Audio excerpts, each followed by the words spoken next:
Bonjour. Bonjour à tous, bienvenue à une nouvelle vidéo de Toys Planet TV avec Julien et Jordan. Ici on vous présente un tout nouveau produit, un peu connu du public, mais actuellement en sortie dans notre cher pays, qui est, Jordan?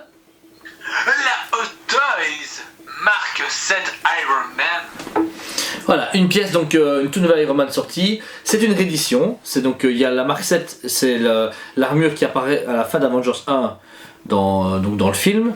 Elle est ici sortie en 2013 ou 2014 après la sortie du film en 2012 sur le marché. Une version plastique, pas mal, qu'on pourra vous comparer tout à l'heure. Mais ici c'est la version die-cast, entièrement en grosse partie métallique, complètement revisitée et juste sublime. Voilà, n'est-ce pas Jordan? Exactement, je sublime une tuerie, tout ce qu'on veut, et on va vous la présenter de tout près, tout de suite. Alors on se retrouve de plus près avec l'Iron Man. Une très belle figurine du coup Hot Toys, Jordan.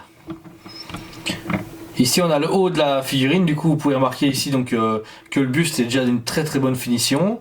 J'ai déjà mis ici donc les deux mains différentes. Exactement, ici on peut remarquer que la couleur est plus mate qu'habituellement. Habituellement c'est plus criard, rouge, flashy, style Ferrari. C'est vrai que là il est un peu plus foncé, c'est vraiment très beau. De toute façon c'est comme dans le film, hein, ils ont respecté les couleurs. Moi franchement j'adore l'idée de donner une couleur mate. Franchement ça donne tout son charme à la figurine.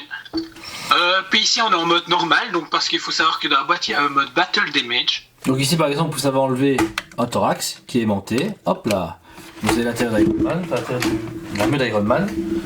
Ensuite vous avez une autre pièce dans la boîte, ici Battle Damage, que vous pouvez aimanter facilement dessus, hop là. Et voilà, vous avez une armure Battle Damage, pareil pour le facial, alors ici on a le casque lumineux donc en dessous il n'y a pas le visage Tony Stark. Mais vous pouvez très bien prendre la deuxième tête, enlever le facial qui lui est Battle Damage, et le fixer dessus. Du coup, ou inversement, bien entendu, on sait mettre la faciale non Battle Damage sur la tête de Tony Stark. Voilà. Et justement, on va vous montrer donc du coup la tête, enfin tout ce qui est visage.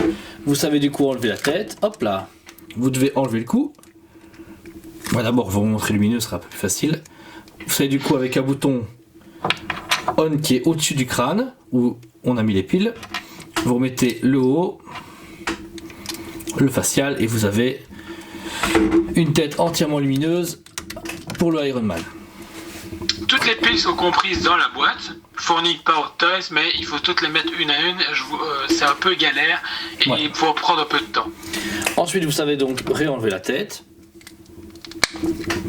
déclipser du coup, remettre la deuxième tête. Alors, il faut un peu forcer, mais vous pouvez y aller franco. Franchement, vous ne t'agacez pas, c'est de la qualité. Hop, et vous avez donc du coup ici la tête de Tony Stark que vous pouvez clipser sur la poupée, hop là, et voilà, très bonne finition pareil de la part de Toys. Et le masque peut être mis aimanté au-dessus si vous le souhaitez, ou devant comme on vous a montré juste avant. Voilà, ensuite on peut parler des bras. Exactement, au niveau des bras donc Entièrement articulés. Oui, sur cran pour éviter que ça retombe. Oui, comme ça tient. Vous voyez que ici je lâche, ça tient, il n'y a pas de retombée, c'est fixe très facilement.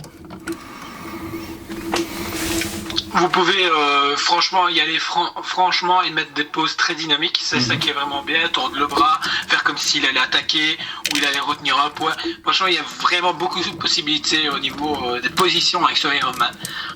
Il a été très bien pensé à ce niveau-là, articulation, en termes de rendu aussi également. Ils ont fait pareil du coup de mettre un éclairage, vous savez enlever du coup le biceps et allumer les mains, les deux côtés, c'est au même endroit, c'est à reclipser, donc ça c'est facile. Il y a différentes paires de mains, Jordan, c'est juste. Ici j'ai la main ouverte. Exactement. En mode tir. Il y a une main ouverte mode tir, une main poing fermé. Je sais qu'il y a une main avec les doigts articulés. Et doucement, cowboy, il va pas trop vite. Alors vous avez ici le poing fermé que Jordan vous parle, que vous pouvez mettre du coup, mais comme le poing est fermé, il n'y a pas de lumière qui passe. Hop. Ensuite voici le poing fermé avec le rayon.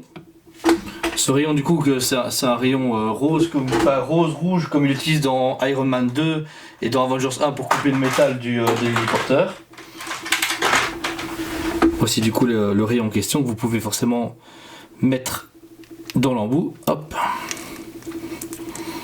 Bien sûr avec une vue de face c'est facile, voilà. Et du coup vous pouvez facilement mettre à ses mains le rayon en train de tirer. Vous verrez ça dans les photos un peu plus tard dans la vidéo. Et pour finir la main du coup comme tu parlais, entièrement articulée avec des phalanges, c'est juste? Exactement, donc du coup vous pouvez lui faire le signe métal, ce que vous voulez. Donc du coup c'est intéressant d'avoir cette main là, même si on garde plus souvent à utiliser les autres mains, mode combat, poing fermé, voilà. Ouais. Donc mais c'est une main très intéressante pour même les positions de combat ou pour attraper un objet, etc. C'est très bien pensé de la part d'Hot Toys. Oui, et toutes les phalanges du coup sont articulées, et ça c'est vraiment bien. Hop là.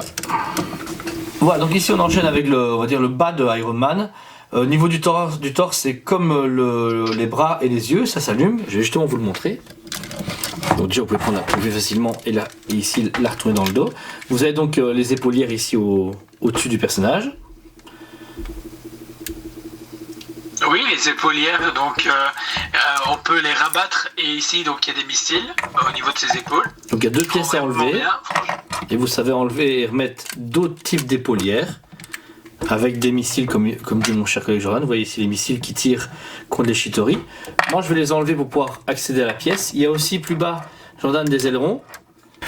Ici donc le compartiment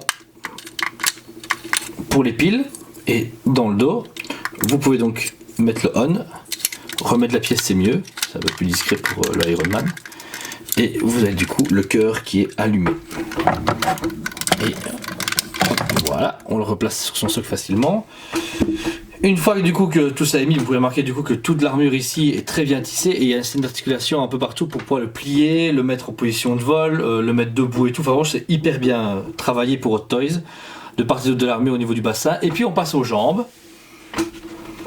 Oui, donc aux jambes ici, donc à l'avant, vous pouvez enlever une petite plaquette ici pour placer une autre paire où il y a des missiles qu'il utilise pour battre les Chitauri. Voilà. Ici après on a donc les genoux du personnage. Pareil, les pieds et les jambes sont très très bien articulés.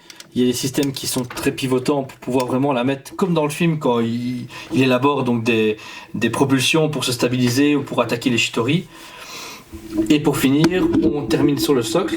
Le socle ici donc du coup qui porte vraiment un bitume avec des lignes et des balles avec le logo Avengers et le mot Mark 7 qui rappelle du coup forcément le style donc de Avengers 1. Et je pense que Johan, ouais, dis-moi. Ici au niveau du socle donc c'est une réutilisation, c'est parce qu'on a eu le même lors de Terminator, l'une des Hot Toys Terminator, donc c'est vraiment du recyclage voilà. C'est un peu dommage qui n'a aucune utilité. Voilà, c'est un peu surtout que la version Terminator, si je dis pas de bêtises, était lumineuse et ici c'est pas le cas. Donc ouais, voilà. Ici vous avez un système d'éclairage mais qui n'a à l'arrière pas d'ouverture pour des piles. Donc c'est vraiment juste du recyclage de la part de Toys avec juste la petite plaquette Avengers. Donc on est de retour. Première chose à dire sur le Iron Man, ce qui est bien, c'est que vous pouvez le mettre en mode pod, comme ils appellent ça. Donc c'est quand l'armure vient vers Tony Stark pour se poser sur lui, comme dans le film. Donc ça c'est vraiment bien.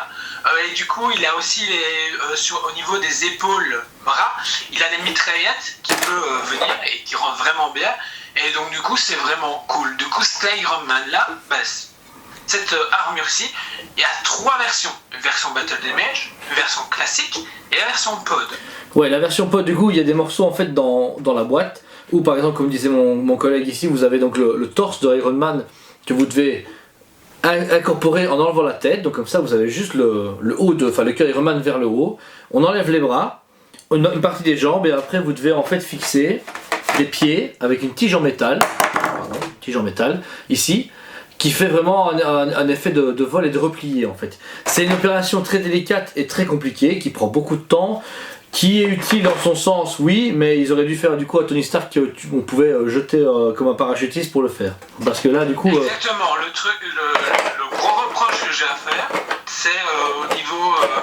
utilité. Ce que tu vas dire, il manque un Iron Man, un Tony Stark. Voilà. Et ils auraient dû faire un bundle avec l'armure et le Tony Stark ou juste l'armure, la personne qui veut juste l'armure, mais le proposer parce qu'ici avoir le pod, je trouve ça génial mais je n'ai pas de Tony Stark qui va avec. Voilà, donc ça sert pas à grand chose. Voilà, donc la critique déjà ça, le fait d'avoir recyclé le socle, deuxième point négatif du Iron Man, recyclage. C'est dommage parce qu'il y avait moyen, s'ils voulaient faire un socle, pas un socle habituel comme on a, mais un socle travaillé, juste de la roche. Ouais. Des rochers, de bâtiments et tout ça, moi j'aurais dit ok, validé. Ici c'est un recyclage et en plus que pour moi on n'a aucun sens avec le film Avengers. Ouais. Donc voilà. Il n'y a pas de balles, les militaires n'arrivent pratiquement pas dans le film, donc il n'y a même pas personne qui tire, à part Black Widow. Mais non, et puis même les lignes jaunes, on ne les voit à aucun moment. C'est que c'est un socle juste pour dire ah merde, on a oublié le socle, ah ben on va recycler celui-là, ouais. On a encore des pièces quelque part, donc c'est bon. Voilà, et autre chose aussi, c'est que, alors il est très bien fait, il est très poussé. Ma seule critique justement, c'est qu'il y a trop de petites pièces des fois, alors quand vous les prenez en main, il faut pratiquement enlever le surplus pour le manipuler correctement pour après le remettre. Je parle par exemple des ailerons à l'arrière. Dès que vous voulez le prendre, ça bouge, ça part en main, pareil des petites pièces sur le côté. En fait, il est tellement précis, tellement génial, qu'au final ça devient chiant si on veut vraiment le manipuler. Moi par exemple, je dois tout désosser, enlever les épaulières, ailerons à l'arrière et d'autres pièces pour le bouger, le mettre en combat, le mettre au sol, etc., ou le mettre en position en train de marcher, et puis je rajoute tout. Donc c'est important si vous l'achetez, faites ceci. Et le problème habituel, mais ça qu'on n'a pas le choix, c'est pas la faute de Toys directement, c'est mettre les piles. Oui, vous êtes dit, oh c'est bizarre, ils ont pas fait de vidéo. C'est pas la faute de Toys, ils pourraient trouver un autre moyen de... Voilà. Mais là, ici, on a la boîte. Il y a d'autres marques qui font en sensitive. On aura en sensitive. Ouais. Parce que chaque fois, démonter, appuyer, ouais, comme disait Jordan, Sideshow le fait, vous touchez, même en fait, d'autres Toys le fait déjà, les gants de l'Infini. Oui, c'est vrai. Voilà, les gants de l'Infini. C'est malin, mais s'ils ne le font pas. Maintenant, c'est clair qu'on allume quasi jamais, ouais. Mais en attendant, quand tu as un pote qui vient chez toi ou quoi et que tu veux lui montrer, regarde ce que j'ai, ouais, ça prend une heure. Ça prend une heure. Sensitif, tu cliques, hop, il a allumé. Voilà. T'es content. Et dernière chose, le manque d'éclairage au niveau des mains. Le torse et les yeux c'est parfait, mais les mains, je sais pas comment ça se fait, il y a un manque d'éclairage autant que le torse et la tête. Du coup il y a une toute petite différence, c'est un peu gênant. Sinon voilà, pour moi c'est mes points négatifs, du coup il vaut à 8 sur 10 quand même, voilà, personnellement, c'est quand même un beau produit, le métal est quand même présent dans le produit, pas partout parce que ça reste une poupée articulée, mais je lui donne un 8 sur 10. Ouais, pour ma part ce sera quand même un 7 sur 10. 7 sur 10, voilà. Très belle armure. On va dire, je suis content qu'il ait sorti, en plus en diecast, ouais. C'est encore mieux. Mais voilà, le socle, gros point négatif.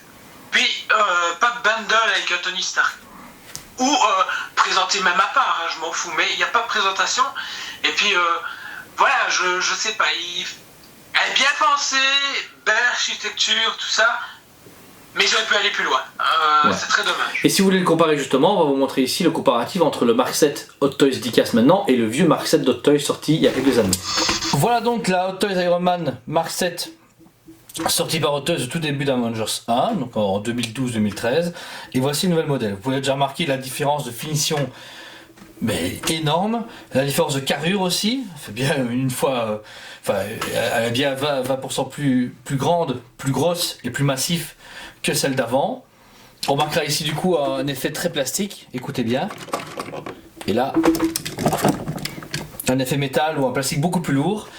Voilà, ici par articulation, comme on disait Jordan, c'est très mécanique et ça bloque, alors qu'ici c'est du latex.